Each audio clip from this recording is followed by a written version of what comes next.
시간 읽으실 하나님의 말씀은 마가복음 11장 1절에서 10절까지 말씀입니다. 마가복음 11장 1절에서 10절까지 말씀을 교독하도록 하겠습니다.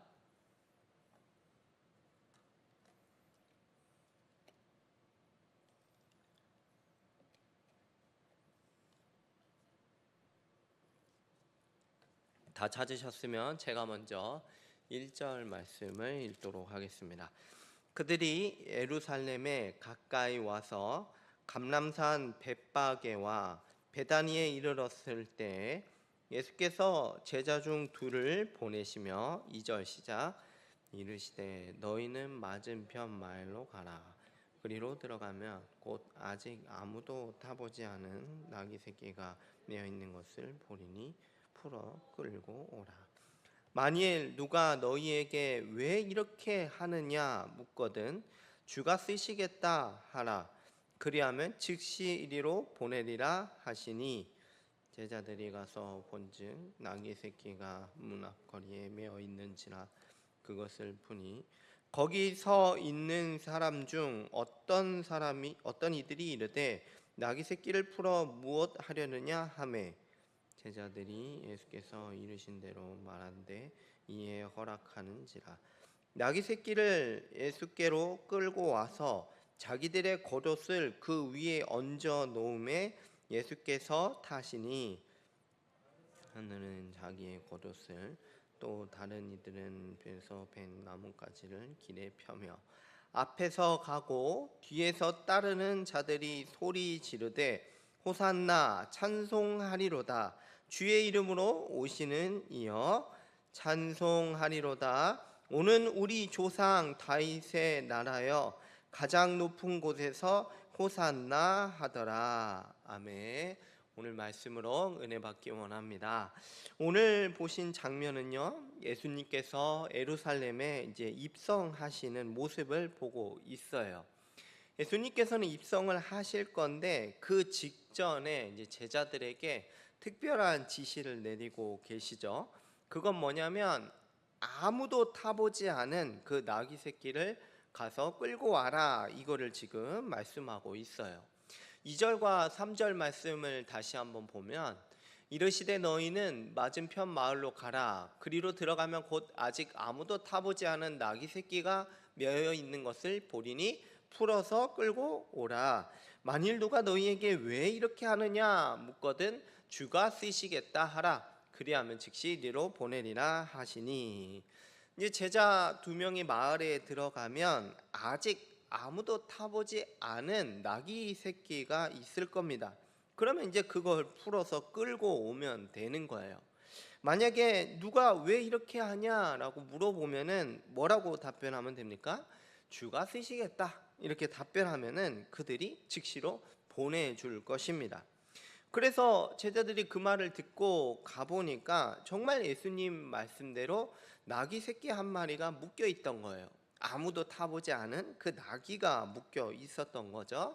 이제 그걸 풀어가지고 그냥 아무렇지도 않게 마치 우리 거인 거 마냥 데려가려고 하니까 사람들이 그거 풀어가가지고 뭐 하려고? 라고 물어보고 있죠.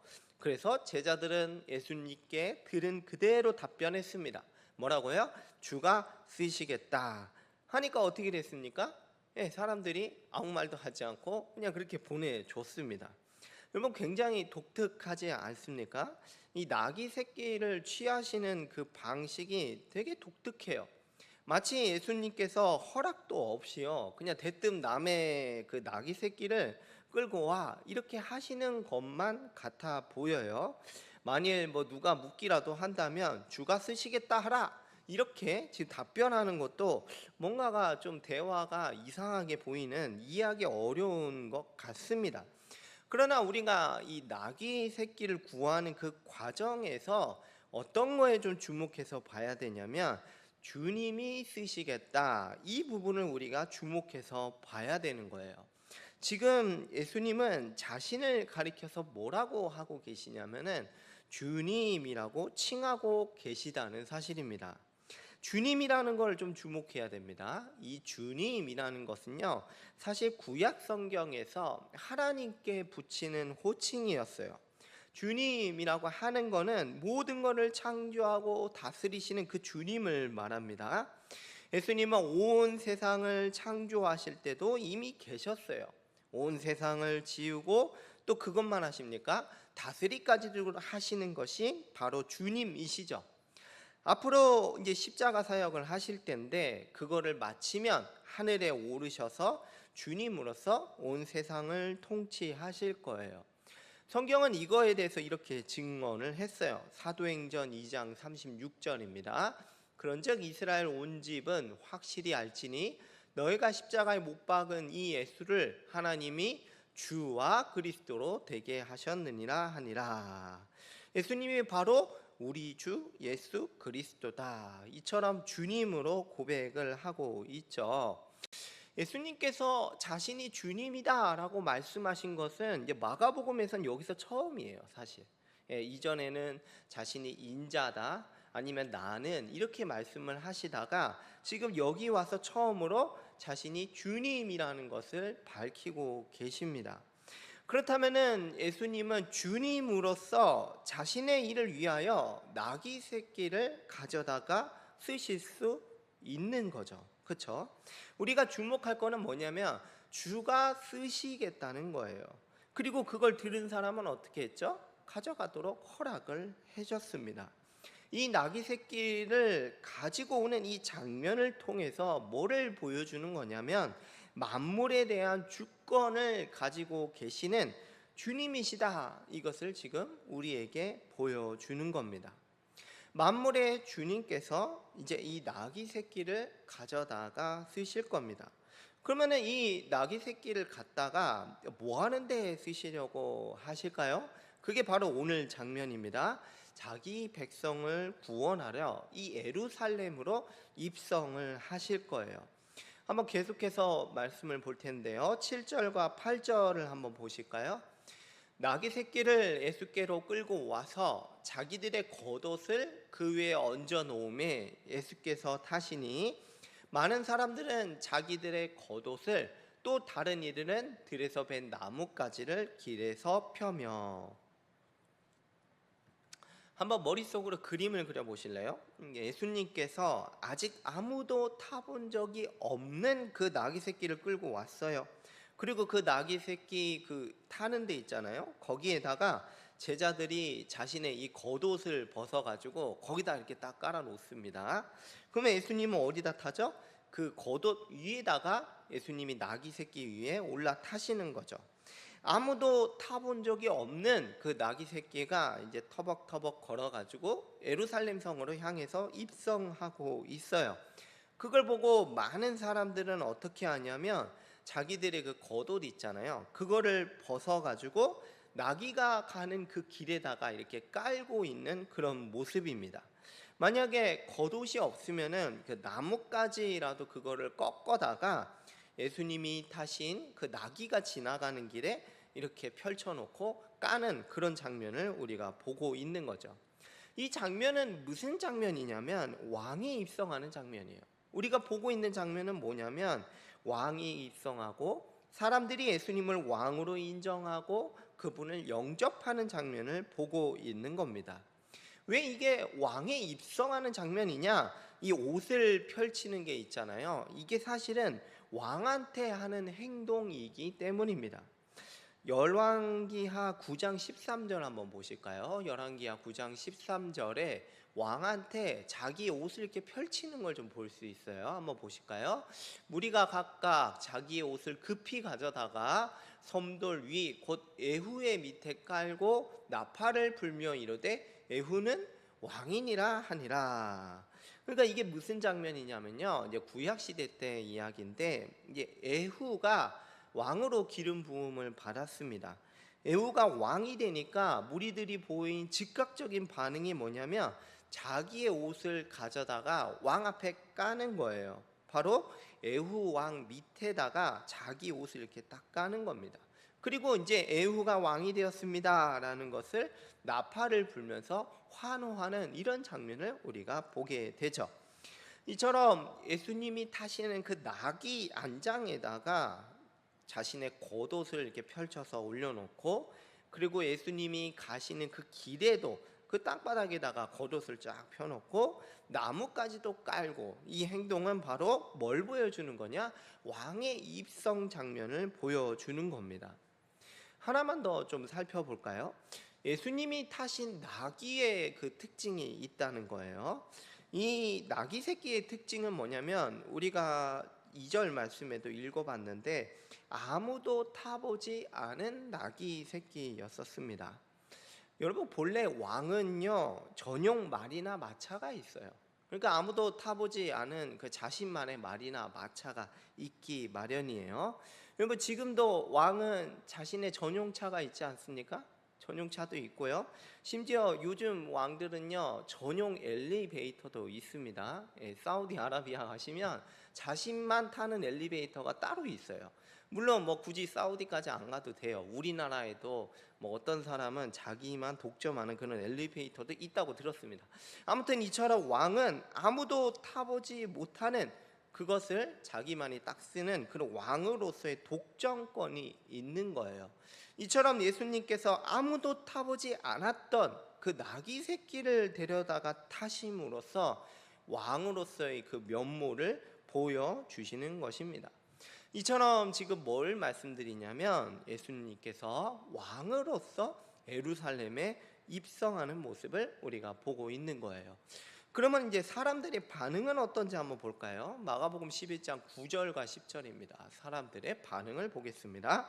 앞에서 가고 뒤에서 따르는 자들이 소리를 지릅니다. 호산나, 찬송하리로다. 주의 이름으로 오시는 이여 찬송하리로다. 오는 우리 조상 다윗의 나라여 가장 높은 곳에서 호산나 하더라. 사람들이 이제 앞장서서 가기도 하고, 또 이제 그 나귀 뒤에 따라오면서 소리를 지르죠. 백성들이 이제 나귀 새끼를 타고 있는 예수님을 둘러싸 가지고 아주 큰 소리로 왕의 입성을 외치고 있는 그런 장면이에요. 이 호산나라는 뜻은요, 우리가 앞서서도 좀 찬양했는데 이게 우리를 구원하소서라는 그런 뜻입니다. 그러니까 예수님이 자기들을 구원하실 그런 왕으로서 외치고 환영하는 그런 장면을 보고 있는 겁니다. 오는 우리 조상의 다윗의 나라여. 이건 뭐냐면 다윗의 나라를 회복하실 분, 이런 식으로 찬양하고 있는 거죠. 다윗의 후손으로 오셔서 다윗의 나라를 회복할 거예요. 그게 곧 뭘 말하는 거냐면 하나님 나라를 회복할 거다. 하나님 나라를 가져오실 그 왕 메시아이십니다 라는 것을 고백하는 장면입니다. 여러분, 백성들은 수백 년 동안 메시아가 오기를 간절히 기다렸습니다. 여러분, 택배 오기를 기다리지 않습니까? 그것보다 더 간절하게 메시아가 오시기를 간절히 기다리고 소망했어요. 여러분, 예수님이 다시 오시기를 소망하고 기다리지 않습니까? 그것보다 훨씬 더 지금 이 사람들은 메시아가 오시기를 기다렸어요. 왜냐하면 옛날 구약 시대 때요, 이스라엘 나라가 망했죠. 그렇죠? 그리고 포로로 끌려갔었어요. 나중에는 자신들이 있었던 그 자신들의 땅으로 돌아왔죠. 돌아왔는데 여전히 외세의 침략이 있었고 그들의 억압 속에서 살아야만 했었습니다. 그런 환경 가운데서 이 이스라엘 백성은 하나님께서 보내주시리라 약속한 왕을 기다렸어요. 다윗의 후손으로 올 그 왕을 간절히 기다렸던 거예요. 왕이 오면은 뭐를 할 거냐? 이 자기 백성을 구원하는 일을 할 것입니다. 그래서 이 메시아라는 단어가 전에도 말씀드렸지만 자기 백성을 구원할 왕을 가리키는 거예요. 이분이 온다면 나라를 회복할 겁니다. 그리고 지금 그 왕이 마침내 입성을 하고 계시죠. 왕이 오셔서 자신을 구원하시고 하나님 나라를 세울 것을 기대하면서 외치는 소리가 오늘 이 외침입니다. 호산나 호산나 하면서 이렇게 외치는 것이죠. 오늘 장면을 한번 머릿속으로 정리하면서 한번 떠올려 보시겠어요? 정말 눈앞에 생생하게 보는 것만 같죠. 그렇죠? 오늘 장면은 왕이 지금 예루살렘 성으로 입성하는 모습을 우리가 보고 있습니다. 제가 이거에 대해서 앞서서 쭉 설명을 드렸습니다. 제자들이 옷을 펴고요, 사람들도 옷을 펴고, 나귀가 지나가는 길에 나뭇가지도 놓고, 많은 사람들이 뒤에서 따라오면서 또 앞으로 먼저 나가면서 왕이 오신 걸 막 알려요. 호산나 다윗의 나라여 하면서 큰 소리로 외치고 있습니다. 왕이 탄 그 나귀 새끼는 천천히 성으로 입성을 하고 있습니다. 우리가 이 장면을 생각해 보면서 주목해야 될 것이 있어요. 우리가 좀 눈여겨볼 장면이 있습니다. 그게 뭐냐면, 예수님께서 뭘 타고 입성하고 계시죠? 나귀를 타고 들어간다는 거예요. 그것도 그냥 나귀가 아니잖아요. 우리가 처음에도 소개를 드렸는데 나귀 새끼를 타고 입성을 하고 있습니다. 여러분 한번 생각을 해보세요. 그 왕이라는 분이 나귀 새끼를 타고 입성을 하고 있어요. 굉장히 우스꽝스럽지 않습니까? 뭐 나귀 새끼면은 제가 생각하건대 어른 하나 겨우 태우지 않겠어요? 2명 탔다 하면 아마 바로 풀썩 주저앉을 만큼 굉장히 여린 나귀 새끼를 타고 예수님이 들어오시는 거예요. 뭐 왕이라면 원래 어떻게 들어오죠? 왕이라면은 우리가 물론 고대 시대에는 안 살았지만 영화를 많이 봐서 아실 거예요. 왕이 들어올 때는 말 4마리가 이끄는, 쿼드라 말이 이끄는 그런 전차를 타고 막 들어온다든지, 그렇지 않습니까? 뭐 정 형편이 안 되면 좋은 말, 그쵸? 그런 검은색이나 아니면 흰색 말을 딱 타고 들어온다든지, 그런 거를 우리가 생각할 수 있잖아요. 근데 왕이 입성하는데 그런 모습이 아니었어요. 지금으로 좀 생생하게 비유하자면 뭐 그런 거 아닐까요? 뭐 지금 같으면은 검은색 대형 세단 있잖아요. 검은색 대형 세단을 타고 그렇게 쑥 들어오는 게 아니라 이제 한 명 겨우 탈 수 있는 전기차 같은 거. 여러분 트위치 아세요? 그 한 명 겨우 탈 수 있는 그 트위치 같은 거. 예, 에어컨도 안 되고요. 그리고 비 오면은 심지어 그 유리가 아니라 그 비닐로 돼 있더라고요. 그래서 비가 새기도 하는 그런 뭐 트위치 같은 조그마한 한 명 겨우 탈 수 있는 차를 타고 지금 입성하는 그런 장면을 보고 있는 겁니다. 우리가 지금 상상만 해도 굉장히 우스꽝스러운 모습이죠. 여러분 당시 로마 시대 얘기를 좀 하자면요, 왕의 입성의 모습은 사실 이런 모습이었습니다. 왕이 입성할 때는 힘과 자신의 권력을 과시하는 엄청난 행사였어요. 이 자체만으로 행사였어요. 중무장한 그 군대들 있잖아요. 무장을 다한 그 군대들을 이끌고 입성을 합니다. 승리의 깃발을 딱 앞세우고서 그렇게 군대를 동원해서 입성을 하기 마련이었어요. 뭐 나귀 새끼 이런 걸 안 타죠. 왕은 뭐를 타고 들어오냐면 이제 전차, 그렇죠? 말이 끄는 그 전차를 타고 기세등등하게 입장을 했습니다.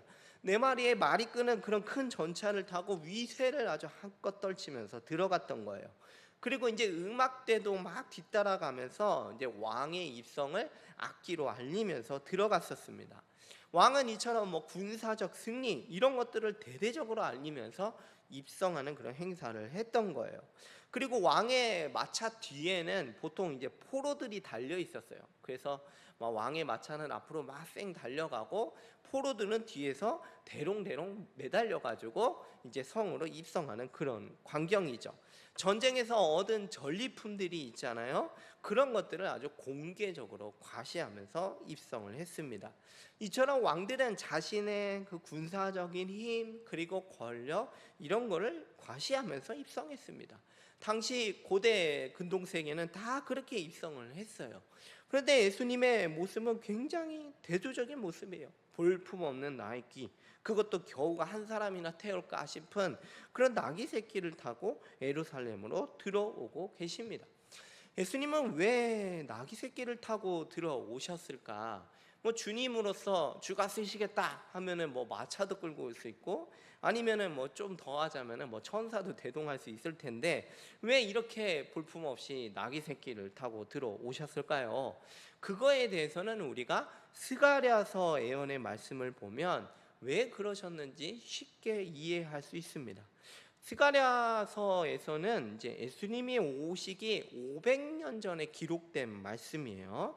이스라엘 백성이 이제 포로로 바벨론에 갔다가 다시 돌아왔어요.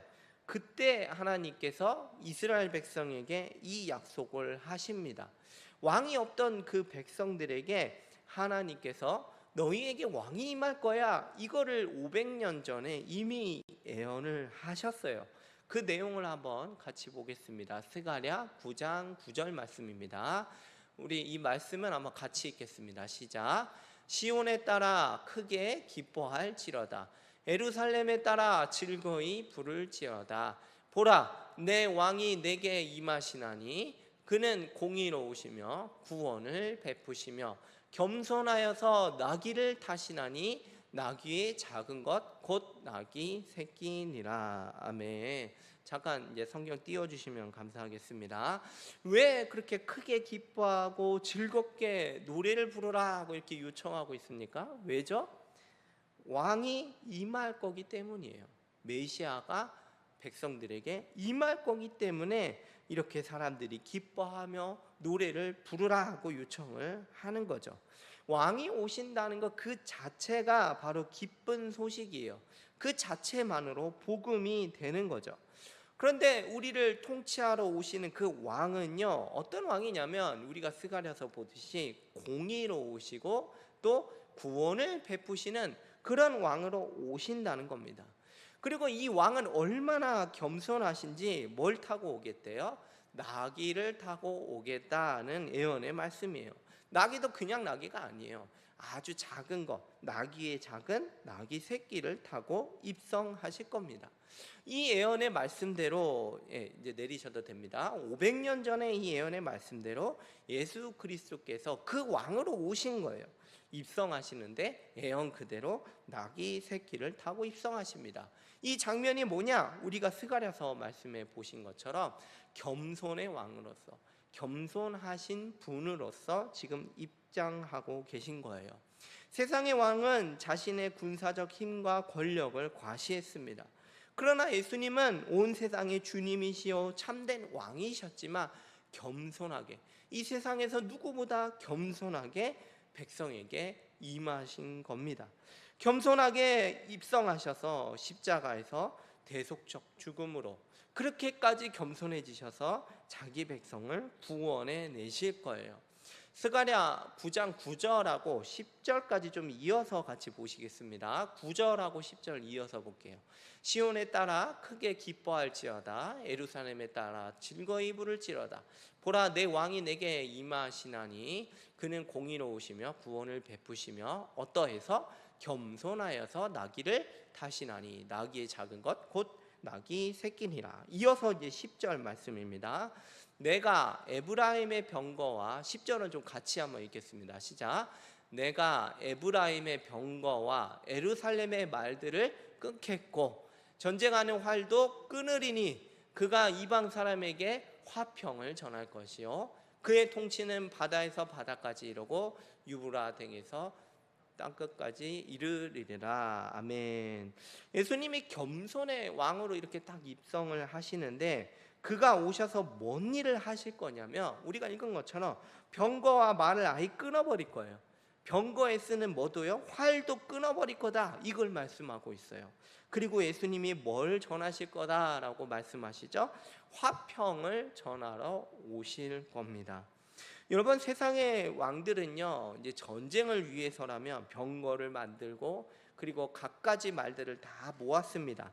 활을 열심히 제작했고요. 전쟁을 위해서라면 뭐 활이든 병거든 말이든 이런 것들을 다 준비했던 거죠. 그리고 이제 뭐 합니까? 세상 왕들은 더 많은 땅을 차지하기 위해서 죽고 죽이는 그 전쟁에 몰두했던 게 바로 인류의 역사였던 거죠. 지금도 더 많은 땅을 차지하기 위해서 전쟁하고 싸우고 죽이고 그러지 않습니까? 이것들을 위해서 왕들은 백성들을 착취했고요, 전쟁에 동원했고요, 많이 죽이기도 하고 많이 죽기도 했습니다. 왕들은 가서 어떻게든 땅을 차지하고 자신의 군사력 그리고 자신의 권력을 과시했어요. 그러나 예수님은 그런 왕이 아니셨어요. 백성을 착취하고 로마와 맞서 싸우는 그런 전쟁하는 왕이 아니셨어요. 자신의 군사력과 권력을 과시하는 왕이 아니었어요. 모든 병거와 말을 어떻게 할 거예요? 끊어버리실 거예요. 오히려 전쟁에 쓰이는 그 활주차도 다 끊어버리실 겁니다. 예수님은 뭐하러 이렇게 입성을 하시냐? 바로 우리가 스가랴에서 본 말씀처럼 화평을 전하러 오시는 겁니다. 세상과는 전혀 다른 왕이죠. 우리가 이 화평이라는 단어에 좀 주목했으면 좋겠습니다. 이 화평이라는 단어는요, 그냥 단순히 전쟁이 없는 상태, 이걸 말하는 게 아니에요. 성경 전체 맥락에서 이 화평이라는 단어는 매우 풍성한 의미를 다 담고 있는 거예요. 이 화평이라는 단어를 좀 원어로 살펴보면은 이게 이제 샬롬이라는 단어의 뜻입니다. 그러니까 이 화평이 샬롬이라는 뜻이에요. 완전함, 그리고 조화, 번영, 안전, 이런 거를 뜻하는 게 이 화평의 뜻입니다. 메시아가 다스리는 나라는요, 병거, 말, 활과 같은 힘과 무력으로 다스리는 나라가 아니라 평화와 정의로 세워질 나라입니다. 특별히 이 화평이라는 단어는 하나님과의 관계에 있어서도 사용되는 말이에요. 그러니까 하나님과 원수 관계였던 자들을 하나님과 어떻게 화평을 누리게 하시겠다는 것입니다. 이 화평을 우리한테 주시려고 지금 겸손하게 입성하셔서 심지어 십자가에서 자기 목숨까지도 내어 주시겠다는 그런 뜻입니다. 오늘 말씀을 좀 정리해 보면서요, 예수님은 어떤 왕으로 입성하고 계시냐, 오늘 장면이 너무나 생생하게 머리에 뇌리에 박히는 것 같습니다.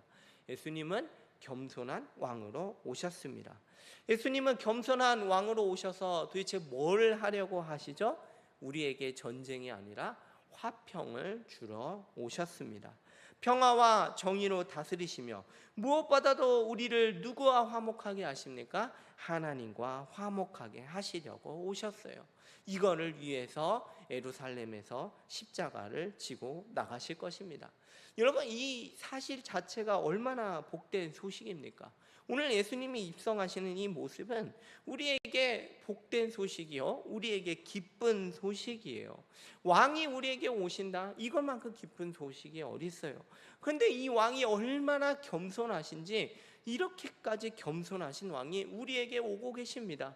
이 겸손한 왕은 우리에게 오셔서 뭘 하려고 하시냐? 우리를 착취하고 전쟁에 동원하는 게 아니라 바로 화평을 주시려고, 그거를 주시려고 우리에게 임하고 계신 거예요. 오늘 나귀 새끼를 타고 입성하시는 이 예수님을 깊이 생각하십시오. 다시 한번 또 생각하십시오. 그렇기 때문에 우리가 이런 분 앞에서 마땅히 찬양과 경배를 올려드려야 하는 것입니다. 앞서가며 또는 뒤로 가며 자기 옷을 깔면서 찬양하듯이, 호산나를 외치며 찬양하듯이 우리도 호산나를 외치며 찬양해야 하는 것이죠. 사랑하는 형제 여러분, 우리가 주님을 예배합시다. 우리가 예배하는 그 이유가 뭐예요? 그분께 감사와 찬양과 영광을 올려드리는 것이죠. 화평을 주러 오신 그 겸손의 왕, 그분을 우리가 찬양하며 예배하는 이런 모든 지체가 되기를 주님의 이름으로 축복합니다. 마지막 두 번째만 좀 더 살펴보면요, 사랑하는 성도 여러분, 우리가 역시 사명을 감당할 때요, 겸손히 섬기는 방식으로 해야 돼요. 예수님께서 겸손히 섬기는 방식으로 우리를 구원해 내셨는데, 주님을 따르는 제자로서 우리가 사명을 감당할 때 이 겸손의 방식으로 해야 됩니다.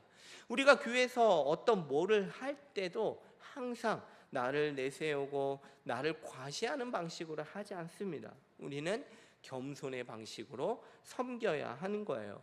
여러분, 어떤 방식으로 우리가 겸손으로 섬길 수 있을까요? 많이 있겠죠.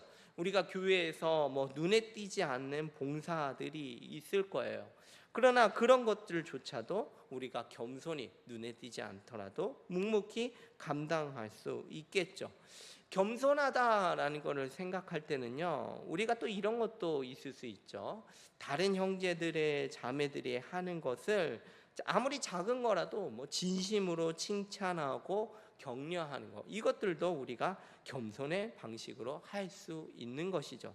상대방을 칭찬하고 상대방에게 감사를 표현하는 것, 이게 바로 뭡니까? 그를 높이는 행동이죠. 정말 작은 거를 했었어도 칭찬하고 격려하고 감사를 표현하는 것, 이것 또한 겸손의 방식이 될 것입니다. 성령님께서 각자에게 깨닫게 하시는 것이 있을 것입니다.